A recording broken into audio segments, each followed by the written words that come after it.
Hello, everybody, and welcome back to Marion K Tarot. This is your week ahead reading for the 10th to the 16th of March. That was easy for me to say. So this week I'm going to be using the Deviant Moon, and it's a borderless edition. Now, fair warning, it is a pretty weird deck. If you've never seen it before, it isn't one that I usually do public readings with, but for whatever reasons going on, I felt compelled to pull this deck from my shelf. So let's have a look and see. Let's get stuck in. Apologies for the this filming setup for the weekly readings. I've got a cold sore. Nobody wants to see that. Okay, so you know me, full disclosure ways. Let's see. Can I have some cards for? Oops. I'm going to take the two.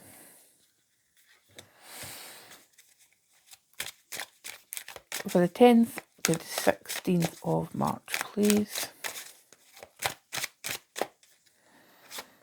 Right. Okay.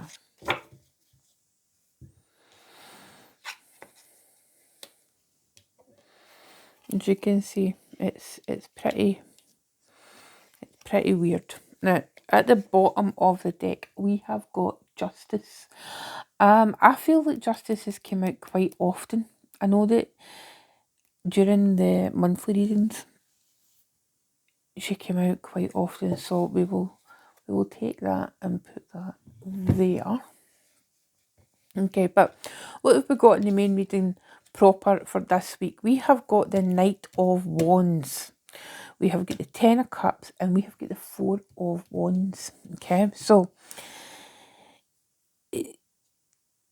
there's the first thing that comes to mind here is, right, and starting off with this Knight of Wands, right? The Knight of Wands is what I call the Knight of Wands in a tarot reading is they're the card that's there for a good time, no a long time. Okay, so this week there might be a feeling of relief. Okay, but you're not sure whether or not to trust it. And I think, like with everything that's going on in the world, you know, it's easy to feel that it's almost like wishful thinking, that things will be okay again, you know. And I think there's a lot of that kind of searching for what's going to happen this week, what will transpire this week, because there's a lot of things going on right now that, and whether that's personally or in the wider world, you know, we don't quite know what's going on from one day to the next, and it can be really discombobulating, to be perfectly honest. You know, it's unnerving, it's unsettling, and there doesn't seem to be any solid ground. And that's kind of backed up with the fact that, you know, this Knight of Wands, it's like some kind of like bug type thing, some kind of locust, whatever. I'm not up in my bugs, but it's a beastie anyway. There's two beasties there, it looks like. So it looks like that's charging towards us. Now, what we can say with that imagery and the fact that the energy of the Knight of Wands, whatever transpires this week, it's going to be very quick. Okay, so say if you think of like a match being struck and the flame of a match, and it's like really bright and really powerful, but it fades really quickly. And I think that's what will happen with the energy this week. There's stuff going on in the background that you're not aware of, you know, but for all intents and purposes, it's like with this Ten of Cups. The Ten of Cups, it's like all this kind of a, you know, joyfulness and completion and emotional stability. Venus is retrograde. You know, there is no such thing as emotional stability when Venus is retrograde. There is going to be opportunities for you to revisit emotional things. You know, it's also a Ten of Cups. It's also a card of Pisces. So we do have a lot of, you know, that at that point in the zodiac, between Pisces and Aries, so 29 degrees Pisces and 0 degrees Aries. There's a lot of activity going on there right now, so that can speak to that. It's almost like this, what I'm feeling like is like this false positive for a lot of people. It's almost like this kind of a, not necessarily delusion, no, I don't want to say that, but there's this kind of a overwhelming feeling coming across where you you're trying so hard to project to the world that everything is so happy, everything's perfect, there's this like perfect family, etc. But what it is, the fact that this deck takes place under the light of the moon, and the moon casts shadows, and the moon only illuminates that which it points towards. So we're never really sure what's going on like out with the light of the moon, We're heading up towards we're heading up towards like a full moon. And it's the start of eclipse season, it's going to be really intense, really powerful energies. Whilst the sun is still in Pisces.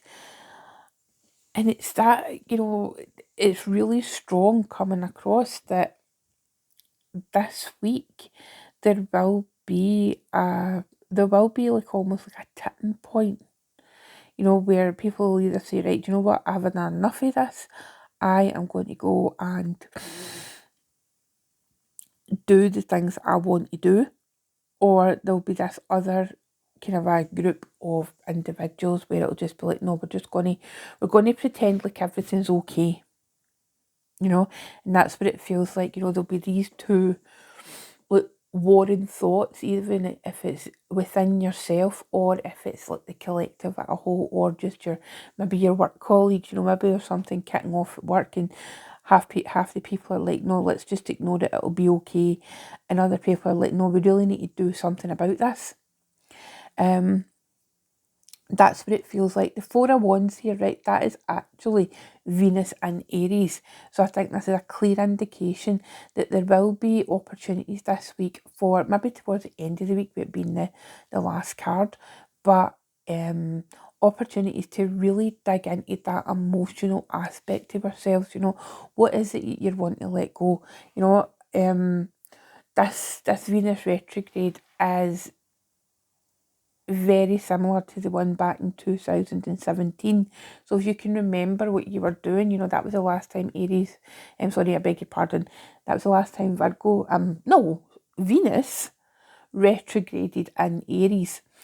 So think about what you were doing at that time. What were the relationships in your life like at that time? What were your finances like at that time? Because, Venus isn't just about our romantic and interpersonal relationships. It's also about our relationships with abundance, with finances, with the things that give us stability in life. So, that could come under the spotlight. It might be that part of your life that's coming under the spotlight this week.